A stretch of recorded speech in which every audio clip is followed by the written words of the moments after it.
Oke, kita masuk ke tahun 2012 kan. Happy New Year dulu ya, Happy New Year. Oh, ada suara keplok tadi. Oh, bener. Happy New Year 2012. Oke,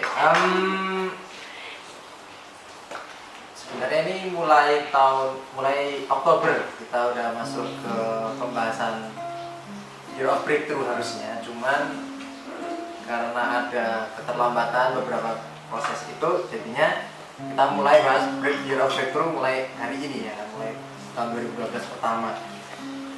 Nah, terus Tuhan beritahu bahwa kita tahun ke depan ini akan ada breakthrough, tahun breakthrough buat kita semua, tahun breakthrough.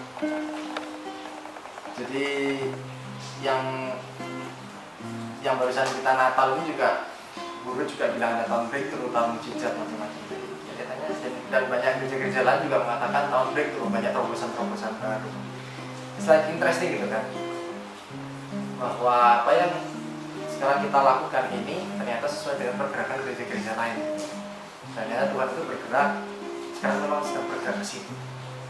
Tahun ini akan ada terobosan. Nah, kita akan bahas tahun ini sampai nanti bulan Oktober, kita akan bahas tentang breakthrough. Dan tahun ini ada Year of Breakthrough buat kita. Pasti ada terobosan baru. Nah, sekarang kita lihat di 1 Tawarik 14. Kita buka ini. Jadi supaya kita tahu bahwa breakthrough, terobosan baru itu ternyata bukan sekedar kebetulan atau bukan sekedar apapun, cuman breakthrough, suatu terobosan baru ini adalah kehendak Tuhan dalam kehidupan kita. Jadi kita lihat di 1 Tawarik sini, 1 Tawarik 14 mulai ayat yang ke-10 deh. Jadi ini di sini ceritanya itu Daud mulai ayat yang ke-8 katakan ketika didengar orang Filistin Daud telah tinggal menjadi raja, orang Filistin ini marah gitu kan, mau nangkep Daud. Jadi Daud jadi raja, udah ketahuan sama bangsa Filistinnya mau menangkap Daud gitu. Dan kemudian mereka menyerbu di lembah Refaim ini. Ayat 10 dikatakan, bertanyalah Daud kepada Allah, apa aku harus maju melawan orang Filistin itu dan akan kau serahkan mereka ke dalam tanganku? Tuhan menjawab, majulah, aku akan menyerahkan mereka ke dalam tanganmu. Jadi di sini jelas bahwa jawaban Tuhan adalah Daud harus maju dan Tuhan akan menyerahkan mereka kepada tangan Daud. Lalu majulah ia ke Baal Perasim dan Daud memukul mereka kalah di sana. Berkatalah Daud, Allah telah menerobos musuhku dengan perantaraanku seperti air menerobos. Sebab itu orang menamakan tempat itu Baal Perasim. Terus di bawahnya ini ceritanya adalah diserbu lagi, orang Filistin nyerbu lagi, nggak terima ya kan. Tapi ternyata Tuhan juga menuntun mereka, akhirnya orang Filistin dipukul kalah. Dan ayat yang 17 dikatakan termasyurlah nama Daud di segala negeri dan Tuhan mendatangkan rasa takut kepadanya atas segala bangsa. Nah, jadi di sini dikatakan Daud berkata, Allah telah menerobos musuhku dengan perantaraanku seperti air menerobos. Aku mau bahas tentang hal ini dulu dari perkataan Daud. Jadi ini adalah pengakuan iman oleh Daud mengenai jawaban Tuhan yang di atas. Jawaban Tuhan adalah majulah, aku akan menyerahkan mereka ke dalam tanganmu. Dan kemudian Daud memukul kalah dan Daud berkata, Allah telah menerobos musuhku dengan perantaraanku seperti air menerobos. Jadi inilah kehendak Tuhan dalam kehidupan kita, bahwa kita harus terus menerobos, kita harus terus maju. Kita harus ada satu terobosan baru. Tuhan nggak ingin kehidupan kita stagnan saja, nggak peduli ini kehidupan rohani kita, kehidupan jasmani kita, keuangan kita, semuanya. Dalam hal apa sekarang? Kita anak muda mungkin lagi pasangan hidup ya kan, bingung Tuhan pasangan hidupku siapa. Ini kita harus mulai berdoa, kita harus mulai bertanya kepada Tuhan, kita harus mulai untuk berserah kepada Tuhan, dan secara manusia kita harus berusaha. Jadi di sini kita lihat bahwa Daud bertanya gitu kan, satu terobosan baru. Aku mau bahas itu, satu terobosan baru ini dimulai bukan cuma pada saat kita ada masalah. Di sini Daud dikatakan, Daud ini sudah jadi raja. Di ayat yang ke-8 dikatakan, ketika didengar oleh orang Filistin bahwa Daud telah diurat menjadi raja atas seluruh Israel. Jadi Daud ini sudah jadi raja. Daud ini sudah sukses. Sudah jadi raja, sudah sukses, semua orang segan sama dia. Tapi kemudian terjadi satu kondisi di mana orang Filistin menyerang Daud dan ternyata dipukul kalah oleh Tuhan. Dan pada akhirnya ayat yang itu juga dikatakan, termasyurlah nama Daud di segala negeri dan Tuhan mendatangkan rasa takut kepadanya atas segala bangsa. Jadi orang-orang jadi semakin segan. Jadi satu terobosan baru, satu terobosan ini bukan berarti kita ada masalah kemudian menerobos jadi lebih baik. Jadi terobosan baru, terjadi satu gebrakan baru sehingga kita jadi lebih baik. Bukan cuma itu aja. Tapi di sini bisa hal yang sudah baik ini akan jadi terobosan baru menjadi lebih baik di sini. Gitu. Nah, terobosan ini itu juga akan kita dapat jikalau kita maju. Di sini dikatakan, Allah telah menerobos musuhku dengan perantaraanku. Di sini dikatakan dengan perantaraanku melalui Daud. Daud juga berusaha, Daud juga maju, dan Daud juga berperang. Jadi di sini kita bisa lihat bahwa diperlukan usaha dari kita supaya kita dapat menerobos. Tuhan sudah berfirman, musuhmu akan aku serahkan ke dalam tanganmu. Kadang kita sebagai orang Kristen biasanya malas untuk berjuang. Tuhan biarlah Engkau yang bekerja, Tuhan yang membalaskan, ya kan? Tuhan membalaskan dendam, gitu. Tuhan yang membalaskan perbuatan jahat orang lain. Kita nggak perlu berbuat apa-apa, Tuhan yang akan membalaskan sendiri. Kita nggak perlu berbuat apa-apa. Ada firman Tuhan mengatakan susah payah manusia tidak menambahi berkat yang Tuhan berikan, gitu. Akhirnya kita cuma dapat satu sisi yang mana kita cuma berdoa dan berharap, tapi kita lupa untuk melakukan bagian kita. Dalam tahun terobosan baru ini aku mau tekankan di sini, kita harus berdoa dan berserah dan bertanya kepada Tuhan segala pergumulan kita masing-masing. Tapi jangan lupa kita mau berjuang. Jangan lupa kita mau berusaha. Sebab kemenangan yang aku taruh di bibiku sekarang ini, satu kemenangan itu nggak akan bisa kita dapatkan tanpa ada peperangan. Satu kemenangan tidak akan kita dapatkan kalau nggak ada peperangan. Kalau kita semua lagi rukun-rukun, nyantai-nyantai, nggak ada satu persaingan, kita nggak akan ada yang tahu kita menang apa enggak. Tapi kalau kita ada perang, hasilnya pasti ada kemenangan. Tanpa ada perang, nggak akan ada hasil menang kalah kan. Tanpa ada perlombaan, nggak ada yang bisa dikatakan juara 1, juara 2. Tapi karena ada perlombaan, kita bersaing. Oh, ini juara 1, ini juara 2, ini juara 3. Kira-kira seperti itu. So, di sini aku menekankan bahwa kita perlu berjuang, kita perlu berdoa yang pertama. Kita perlu tanya Tuhan segala pergumulan kita, apapun itu. Entah itu pasangan hidup kita, entah itu kita pekerjaan kita mau Tuhan impianku kayak gini. Kita utarakan sama Tuhan. Waktu terakhir ini di Jakarta aku juga lagi ngobrol-ngobrol gitu kan. Ngobrol-ngobrol sama saus aku juga. Kita sekeluarga lah ya, kita sekeluarga ngobrol-ngobrol.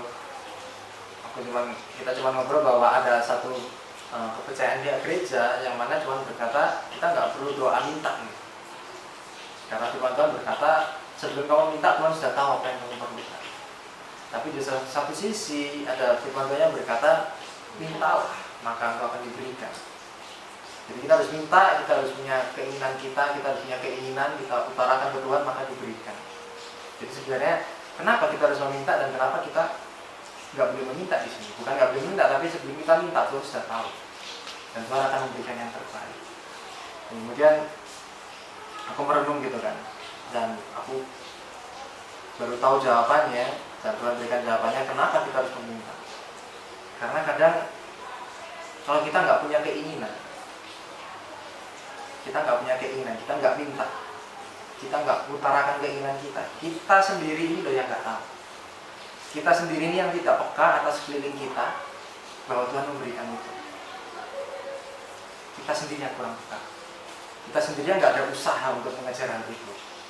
Jadi bukannya Tuhan nggak mau ngasih, Tuhan udah ngasih nih. Tapi karena kita nggak ada usaha, akhirnya kita nggak peka. Oh ternyata ini jawaban Tuhan. Kira-kira ngerti maksudnya? Kalau kita sendiri nggak aware, kita sendiri nggak ngerti apa yang kita perlukan,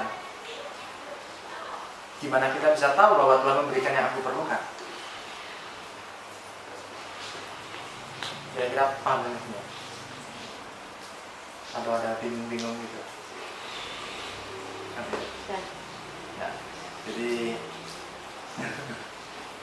aku waktu ngobrol-ngobrol aku cuma mendapat jawaban itu. Intinya adalah kenapa kita perlu minta. Sebenarnya bukan Tuhan perlu kita minta baru Tuhan bisa ngasih, tapi melalui kita minta, kita berdoa, pikiran kita, jiwa kita ini sadar kita perlu akan hal ini, dan kita mulai membuat segala sense kita untuk panca indera kita, indera ke-6 kita, indera ke-7 kita untuk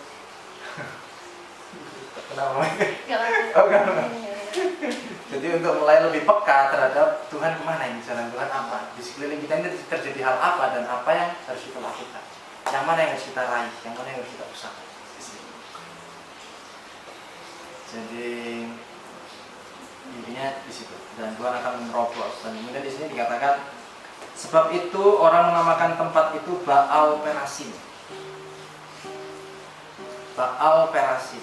Baal Perasim ini memiliki arti ternyata ya. Karena aku tanya, aku search juga di internet, Baal Perasim ini apa? Kenapa kok dinamakan Baal Perasim?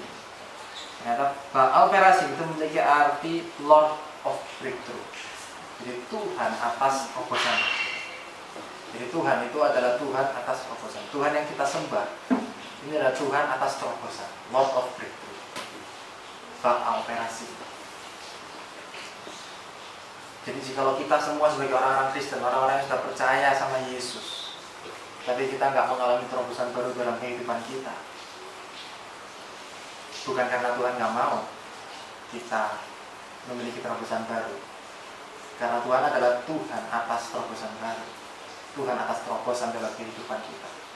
Tapi seringkali yang aku lihat adalah kita nggak dapat terobosan baru karena kita sendiri yang mungkin terlalu mengalir sampai akhirnya kita nggak ada usaha, kita lupa apa yang bagian yang harus kita lakukan. Dan aku mau tambahin satu lagi di sini terakhir, 1 Timotius 4, 14-15.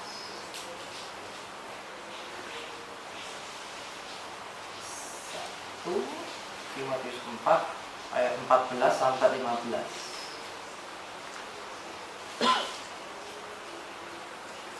Ini pesan Paulus kepada Timotius. Ini dikatakan, jangan lalai dalam mempergunakan karunia yang ada padamu, yang telah diberikan kepadamu oleh nubuat dan dengan penumpangan tangan sidang penatua. Perhatikanlah semuanya itu, hiduplah di dalamnya supaya kemajuanmu nyata dalam semua orang. Di sini katakan kita jangan lalai, jangan lalai. Ini memiliki neglect dalam bahasa Inggrisnya, neglect not. Hah? Apa? Neglect, jangan lalai, jangan gimana ya? Jangan lalai, Indonesianya sih nggak ada lagi. Jangan gerasa gerusu ya kan, kita harus berusaha dengan semampu kita. Apapun yang kita lakukan, jangan ceroboh, jangan careless, jangan neglect. Karena kita sudah punya karunia, Tuhan memberikan kepada kita karunia masing-masing khusus, talenta-talenta khusus yang kita miliki, yang Tuhan sudah rancangkan, yang Tuhan sudah bentuk pada saat dan sebelum kita lahir. Tuhan sudah punya rencana itu. Tuhan sudah punya rencana ini, rencana yang baik, rencana masa depan yang penuh harapan. Bukan rancangan kecelakaan, tetapi kadang kita sendiri yang membuat kita kok nggak sampai sana Tuhan. Oh, sama-sama. Dan ini adalah breakthrough yang Tuhan inginkan. Tuhan inginkan kita breakthrough, Tuhan ingin kita mendapatkan terobosan dalam kehidupan kita. Dan Tuhan ingin kita, kemajuan kita ini nyata pada semua orang. Kemajuan kita ini harus nyata, sehingga orang-orang luar ini bisa melihat, oh ternyata Kristus benar-benar hidup di dalam kita. Kita akan jadi batu sandungan buat orang lain.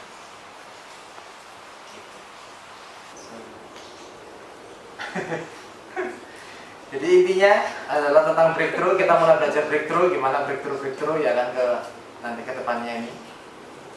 Dan yang penting kali ini aku mau tekankan, kita jangan lalai. Kita sudah tahu bahwa Tuhan itu adalah Tuhan atas terobosan baru. Tuhan atas terobosan dalam kehidupan kita. Jika kehidupan kita nggak ada terobosan, kita perlu bertanya sama Tuhan, Tuhan, apa yang harus aku lakukan untuk aku dapat terobosan baru? Karena Tuhan adalah Tuhan atas terobosan. Di tahun 2012, aku ingin melihat kita semuanya dapat terobosan. Kita dapat terobosan. Karena jangan lalai pergunakan karunia. Biarlah kemajuan kita dalam terobosan kita, kemenangan kita itu secara nyata dilihat oleh semua orang. Amin.